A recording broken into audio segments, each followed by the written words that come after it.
Is it about race or is it about something else? How's everybody doing? My name is Anthony Brian Logan, and today we got to talk about the soon-to-be former mayor of Chicago, Lori Lightfoot, going on MS-13 DNC and speaking to Al Sharpton about the end of her term and why her term came to an end. She's talking about things like racism and sexism and LGBTQ, elemental P-ism, all kind of different things that potentially have gotten her to the point where she's at right now, no longer being the mayor of Chicago. Now, maybe there's another reason or a few other reasons why, like, I don't know, bad job performance, emboldening criminals, demoralizing the police, just maybe a few things. And before I get too deep into it and down that deep, dark rabbit hole, let's roll the clip. If you want to see it in full without my commentary, link, as always, will be in the description. If you're on IG, visit the link in the bio, go to the corresponding article on the website. But without further ado, let's go ahead and roll it. Look, there's no question, Reverend Al, that there are some people in Chicago and across the country that don't want mayors like me to succeed. There's a reason. Pause. What does a mayor like me, what does that phrase mean? A mayor like me, a mayor like you. Let's be clear. She is obviously a black female and LGBT. She's married to a woman. So are we talking about that specifically? Is it about the race? Like, what are we speaking about specifically here? Reason why in 2020, part of Trump's national strategy was to go after cities and mayors like me by name, by city. Not just me, but also Keisha Lance Bottoms in Atlanta, Muriel Bowser in Washington, D.C. And when Okay, Keisha Lance Bottoms and Muriel Bowser, what do they have in common? Black women. So I guess we're going to go down the whole black female road, as if Trump did not call out people like Eric Garcetti, the former mayor of Los Angeles, Bill de Blasio, the former mayor of New York City, both of whom are white males. So I guess they don't count. But when you call out a black female, all of a sudden that counts. It's pretty silly. The person with the biggest megaphone and biggest stage attacks you in a way that Trump attacked us, it unleashes a set of forces that are hard to control. Those dog whistles that were blown in 2020 are still resonating today, and it was fed by the uncertainty and the anger, and then funded by right-wing forces that wanted to take down a big city mayor. Unfortunately, the people who were jumping on the bandwagon of a Republican posing like a Democrat now got a Democratic socialist as their mayor. Now, there was a lot she said there. That's the internet clip. There's a lot she said there. She has a point about the new mayor not being any better than her. But as far as the race thing, I don't really understand, because you got Brandon Johnson, who was a black male. So, I mean, I don't know. But and when's the last time Chicago had a Republican mayor? Like, you're talking about during the old school Italian mafia days, like Prohibition days. I don't know. When was the last time Chicago had a Republican mayor? So I don't think that was going to happen anytime soon anyway, regardless of what anybody on the national stage said. And again, how you going to make it be about black females when Trump called out people like Bill de Blasio, Eric Garcetti, and many more? It's not about race. It's not about skin color. It's about your performance as a mayor. Okay, are you doing a good job as the mayor of Chicago, New York City, Los Angeles? Are you doing a good job? Look at the state of your city. You got these teenagers running around downtown acting the fool, all kind of gunshots happening, murders happening all over the place, police demoralized. That's going on in your city. And aren't you also a sanctuary city? So what are we talking about exactly? I'm not really sure. Now, here is a little bit more from Miss Lori Lightfoot. This is from a few days ago, her speaking about the end of her term.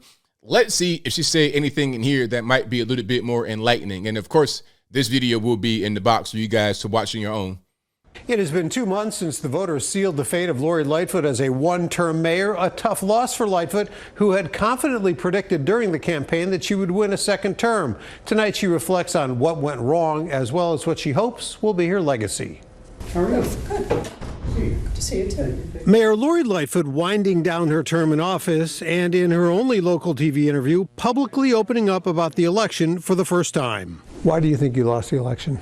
Well, I think there were a variety of reasons. Again, I don't spend a lot of time looking in the rearview mirror. Do you think there's anything you could have done? So, okay, you just heard her speak about, Trump and the dog whistles and black this and all this and that. You just heard her allude to those things and or say those things on the interview with Al Sharpton. But right here, she's like, oh, it's a few things. I can't really pinpoint. Funny how that works, depending on the point where you are, right? Differently that would have changed the outcome in February? Yeah, 3,000 to 4,000 more votes across Black Chicago.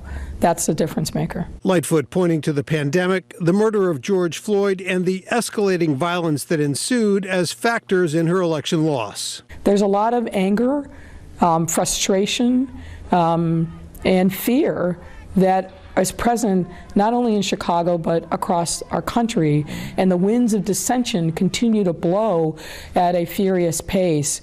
So for me, the biggest challenge wasn't some particular person's name on the ballot. The biggest challenge was breaking through what I call that anger bubble. Lightfoot brushing off the notion that her reputation of having a combative leadership style turned voters off, and that if she had tried to come across as more likable, the election outcome may have been different. It's a false narrative as far as I'm concerned. You can't get the kind of things done that we have gotten done through the... So here's the question. What has she gotten done? Is she going to talk about those things? I'm not in Chicago. All I could do is speak on the outside looking in. But from my perspective, I think things did not go very well under her administration. Keep it like that. The most difficult circumstances without being able to build partnerships and coalitions. It wouldn't happen. What do you hope you will be remembered for? I don't have those kinds of hopes. What I hope is that the work that we have done in the whether it's through the investments in youth, the investments in healthcare, affordable housing, public safety, mental health, public health. I hope that work will stand the test of time. To anybody that's listening to me, if you live in Chicago, around Chicago, if you frequent Chicago, you guys let me know if what she's saying rings true.